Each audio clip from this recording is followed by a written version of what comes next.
नमस्कार, आप देख रहे हैं मनी गुरु। मैं हूं पल्लवी अरुण वर्मा। क्या आपका बैंक या फिर म्यूचुअल फंड खाता ब्लॉक हो गया है? हो सकता है कि आपका अकाउंट फटका कंप्लायंट नहीं हो। पिछले कुछ दिनों से फटका पर चर्चा का विषय बना हुआ है। आप सोच रहे होंगे कि इसको लेकर इतना हंगामा क्यों है। मनी गुरु पर आज समझेंगे फटका के बारे में और ये आपके और आपके इन्वेस्टमेंट के लिए इतना जरूरी आखिर क्यों हो गया है।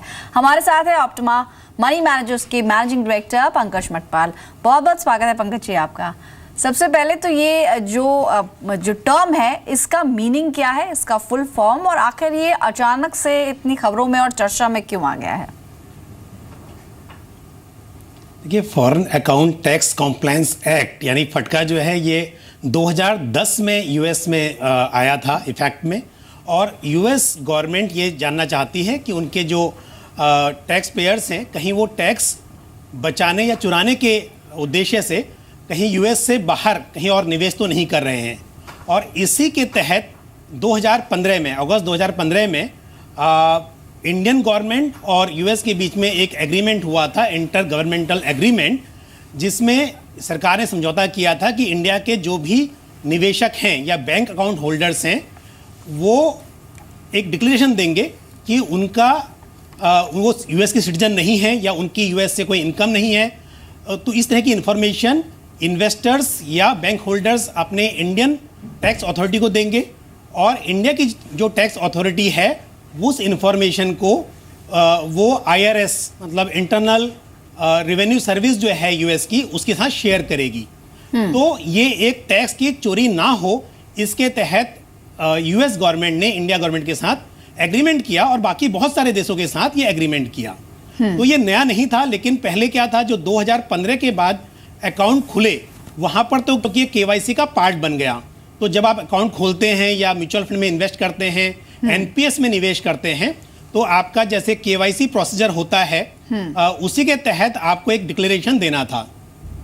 उसके अलावा अगर आपका पहले से निवेश है और आप एक सप्लीमेंट्री फॉर्म अप्लाई करके सबमिट करके भी आप फटका कंप्लायंट हो सकते थे। तो जिन्होंने इस बीच में निवेश किया तो वो तो ऑटोमेटिकली आप फटका कंप्लायंट हो गए क्योंकि आपको एडिशनल इंफॉर्मेशन सबमिट करनी थी।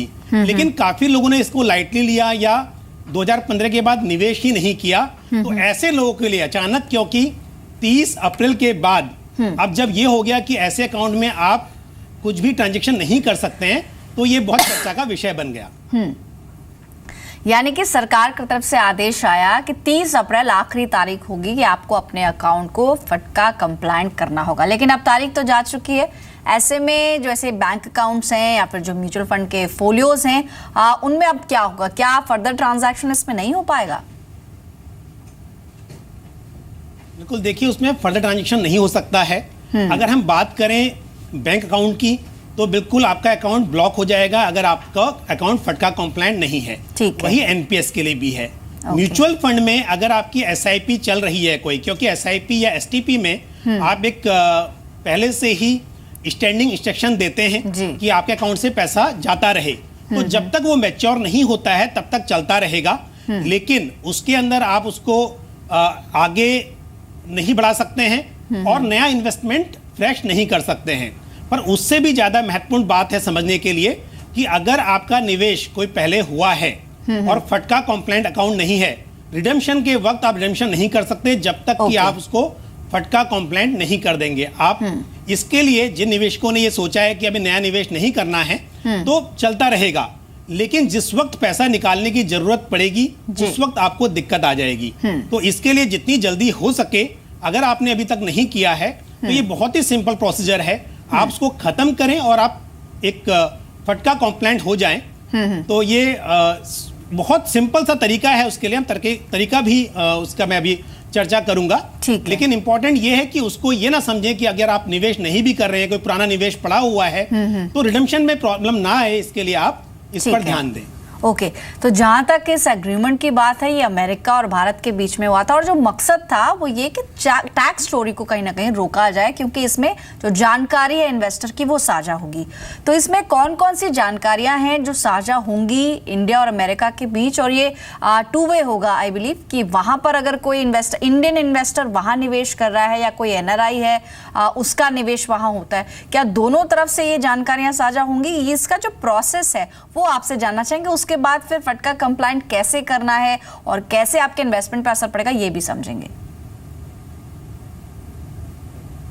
देखिए, इंफॉर्मेशन इसमें आपसे मांगी गई है कि आप क्या यूएस के सिटीजन हैं या इंडिया के सिटीजन हैं, क्या आपकी यूएस से कोई इनकम है, और अगर आपकी इनकम इंडिया से बाहर कहीं से भी है तो आपका जो टैक्स इंफॉर्मेशन नेटवर्क नंबर होता है, जैसे यहाँ पर हमारे पास में पैन और टैन जो नंबर होते हैं, ऐसे ही आपका टैक्स इंफॉर्मेशन नेटवर्क नंबर होता है। तो अगर आपकी इंडिया से बाहर कहीं से इनकम है तो आपको वो टीआईएन मेंशन करना है, ताकि गवर्नमेंट के रिकॉर्ड में जो यूएस गवर्नमेंट का रिकॉर्ड है, सोशल सिक्योरिटी नंबर है, उसके साथ में ये इंफॉर्मेशन भी आ जाए। और यूएस गवर्नमेंट ये नहीं जानना चाहती है कि आपकी इनकम कितनी है, वो ये जानने में ज़्यादा इंटरेस्टेड हैं कि आपके असेट्स कितने हैं इंडिया से बाहर।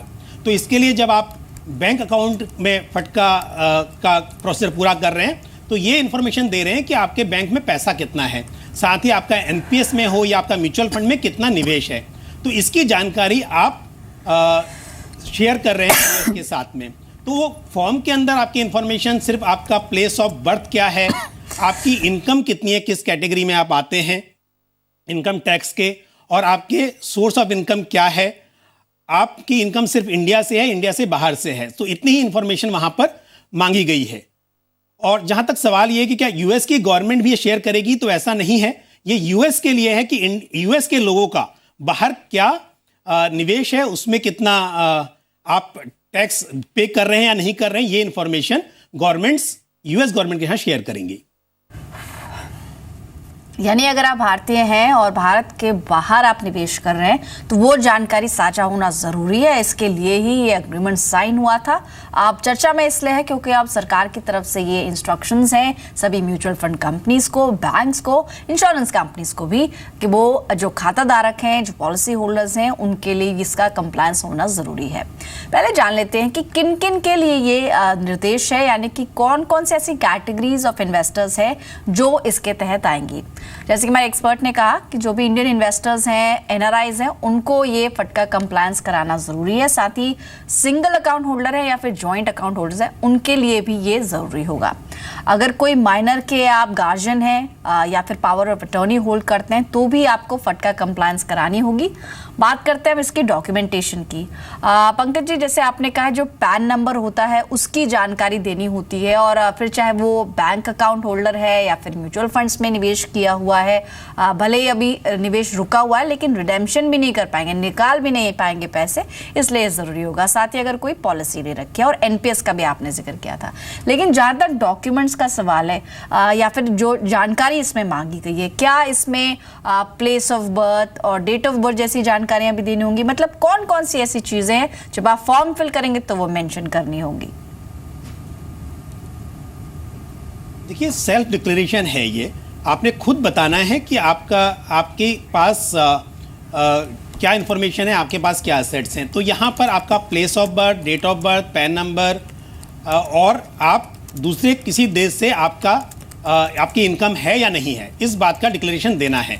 इसमें डॉक्यूमेंट्स तो क्योंकि आपके जो केवाईसी होता है तो पैन नंबर वैसे भी मैंडेटरी है, आपका एड्रेस प्रूफ पहले से मैंडेटरी होता है, तो ये इंफॉर्मेशन तो ऑलरेडी होती है।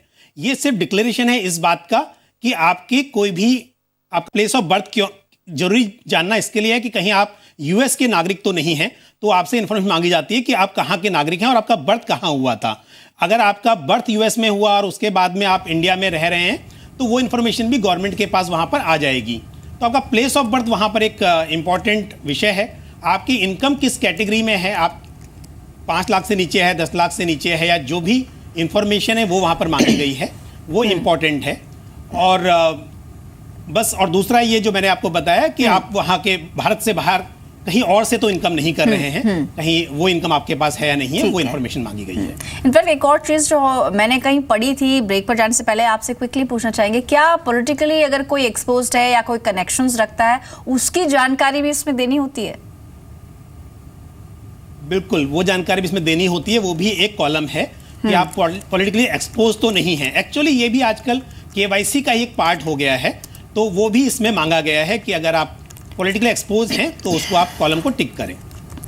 ठीक है, तो पैन कार्ड की जानकारी आप वैसे भी देते ही हैं, आपकी इनकम की इंफॉर्मेशन आप वैसे भी भरते हैं, लेकिन बिसाइड्स दैट ये एक एडिशनल इंफॉर्मेशन है जो आपको फटका कंप्लायंस भरते समय देनी है कि आप का जन्म स्थान क्या है, और साथ ही पॉलिटिकली अगर कोई कनेक्शन आप रखते हैं, राजनीति से अगर जुड़े हुए हैं या किसी को जानते हैं, तो उसकी जानकारी भी आपको इस फॉर्म में भरनी होगी।